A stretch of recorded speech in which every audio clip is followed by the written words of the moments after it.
అదానీ చేతికి మరో నౌకాశ్రయం. SP group నుంచి గోపాల్పూర్ పోర్టు స్వాధీనం. 3,350 కోట్లకు అదానీ కొనుగోలు చేసిండు. దేశవ్యాప్తంగా 13 పోర్టుల్లో అదానీ గ్రూప్ వాటా 24% ఉందంట.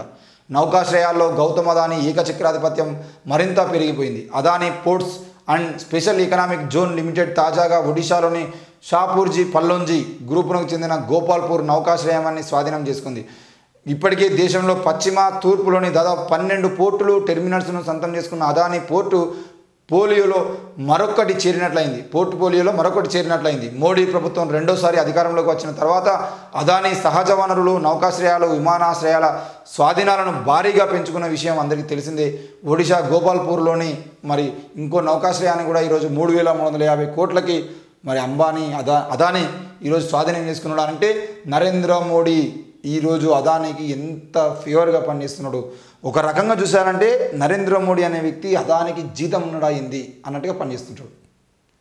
ఈరోజు ఒక ఎయిర్పోర్ట్ని అదానీ కొనుక్కుంటా అని చెప్పిన అనుకోండి, 1,00,000 లేదంటే 10,000 కోట్ల విలువ చేసేటువంటి ఒక నౌకాశ్రయాన్ని నేను కొనుక్కుంటా అని చెప్పింది అనుకోండి. ఆ 10,000 విలువ చేసేటువంటి నౌకాశ్రయాన్ని మొత్తం దాన్ని కుళ్ళగొట్టి ఇక ఇది పనికిరాదు, ఈ ప్రభుత్వం దీన్ని నడిపినా కూడా వేస్టే అని చెప్పేసి ఎల్ఐసిని కానీ, రైల్వేలను కానీ, విమానాశ్రయాలను కానీ, నౌకాశ్రయాలను కానీ మొత్తం నష్టాల్లోకి తీసుకుపోయి నష్టాలు వచ్చిన తర్వాత ఇంకో లాభాల కోసం, డబ్బుల కోసం మేము అంబానీ చేతిలో, అదానీ చేతిలో పెడుతున్నాం అని చెప్పేసి వాళ్ళకి ఈ జీతగాడు తీసుకుపోయి వాళ్ళ చేతిలో పెడతాడు. మనం సప్పట్లు కొడుతూ ఉంటాం, పిచ్చోళ్ళం కదా. దీపాలు పెట్టుర్రా కరోనా పోతా అంటే దీపాలు పెడుతాం, సప్పట్లు కొట్టుర్రా కరోనా పోతా అంటే సప్పట్లు కొట్టాయని మన బ్యాచ్కి నరేంద్ర మోడీ చేసేటువంటి అరాచకం అర్థం కాదు. ఒకడు అంటాడు ఏమని 100 రూపాయలు కాదు 200 రూపాయలు పెంచినా కూడా మేము పెట్రోల్ పోసుకుంటాం, అది దేశం కోసం, ధర్మం కోసం అంటాడు. అరే 200 రూపాయలు పెంచురి భయ్, ఎప్పుడు పెంచాలి? క్రూడ్ ఆయిల్ ధరలు పెరిగితే మనం ఇక్కడ పెట్రోల్ ధరలు పెంచితే తప్పకుండా అక్కడ క్రూడ్ ఆయిల్ ధర పెరిగింది కాబట్టి మనం క్రూడ్ ఆయిల్ కొనుక్కుంటప్పుడు రేట్ ఎక్కువ ఉంది కాబట్టి మనం పెంచుకోవాలని చెప్పేసి మనం కూడా అంటాం. అరే నీకు 10 ఏళ్ల క్రితం ఏ విధంగా క్రూడ్ ఆయిల్ ధర ఉందో అదే క్రూడ్ ఆయిల్ ధర ఇప్పుడు కూడా ఉండేది. అంటే ఆ రోజు 60 రూపాయలు ఉన్నటువంటి పెట్రోల్ ఈరోజు 100 రూపాయలు ఎందుకైంది? క్రూడ్ ఆయిల్ ధరలు సమానంగానే ఉన్నాయి కదా అని చెప్పేసి ఎవరైనా మాట్లాడితే మాత్రం 100 కాదు 200 అయినా కొనుక్కుంటాం అని చెప్పేసి ఈ మెదళ్లలో కనీసం ఇంత కూడా తిత్తి లేనటువంటి ఏదో ఎవరైతే ఉన్నారో వాళ్ళు ఇష్టం ఉన్నట్టు మాట్లాడుతూ ఉంటారు. ఎందుకు పెరుగుతుంది? ఎవరి కోసం పెరుగుతుంది? ఈరోజు క్రూడ్ ఆయిల్ని కొనుగోలు చేస్తున్నది ఎవరు? పెట్రోల్ సంస్థలు ఎవరి చేతుల్లో ఉన్నాయి? పెట్రోలియం ఎవరి చేతిలో ఉంది? ఎవరి కోసం నరేంద్ర మోడీ రేట్లు పెంచుతున్నాడు అనే విషయాన్ని మరి ఈరోజు 3 రూపాయలు ఎందుకు తగ్గించాడు?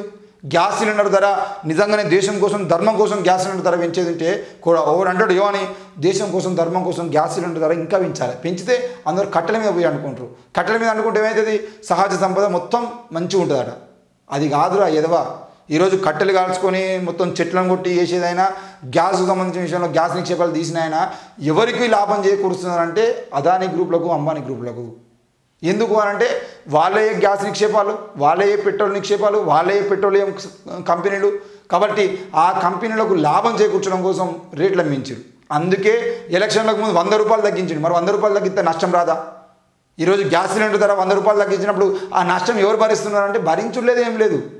1,200 రూపాయలు పెంచిండు కాబట్టి దాన్ని 100 రూపాయలు తగ్గించినా నష్టపోయేది ఏం లేదు. కాబట్టి ఎలక్షన్ల ముందు ఒక స్టంట్ వేసిరు.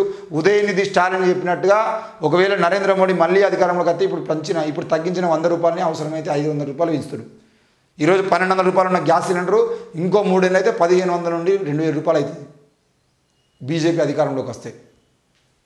ఎంత దారుణం. ఈరోజు ఇప్పటికే 13 పోర్టుల్లో 12 పోర్టులు అయిపోయినాయి. ఇప్పుడు 13వ పోర్టులో ఈరోజు మన అదానీ మళ్ళీ చేయబెట్టిండు.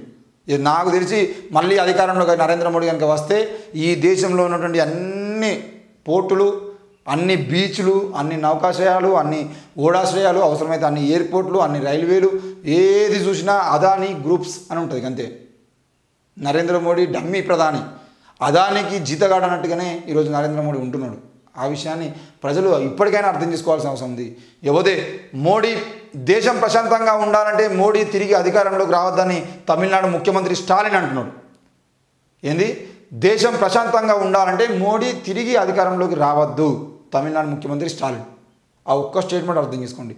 ఇది కేవలం ఉదయనిధి స్టాలిన్ కాదు, ఓన్లీ స్టాలిన్ మాత్రం కాదు అనేది దేశవ్యాప్తంగా ఉన్నటువంటి ప్రజాస్వామికవాదులు అందరూ కూడా అంటున్నటువంటి ఏకైక మాట. ఈరోజు దేశంలో ప్రధాని నరేంద్ర మోడీ అధికారంలోకి వస్తే ఈ దేశంలో శాంతి భద్రతలు మొత్తం పోతాయి. తెలంగాణ ముఖ్యమంత్రి రేవంత్ రెడ్డి అయినా, ఆంధ్రప్రదేశ్ ముఖ్యమంత్రి వైఎస్ జగన్మోహన్ రెడ్డి అయినా, కర్ణాటక ముఖ్యమంత్రి అయినా, తమిళనాడు ముఖ్యమంత్రి అయినా, కేరళ ముఖ్యమంత్రి అయినా, ఢిల్లీ ముఖ్యమంత్రి అయినా, వీళ్ళందరూ కూడా ఈరోజు ప్రజాస్వామ్యవాదులైనా, ఎవరైనా కమ్యూనిస్టులైనా, అంబేద్కరిస్టులైనా, వీళ్ళందరూ కూడా నరేంద్ర మోడీ మళ్ళీ అధికారంలోకి వస్తే మాత్రం ఈ దేశం ప్రశాంతంగా ఉండదు అని ఎందుకు అంటున్నారు అనే విషయాన్ని ఒక్కసారి ఆలోచన చేయాలి.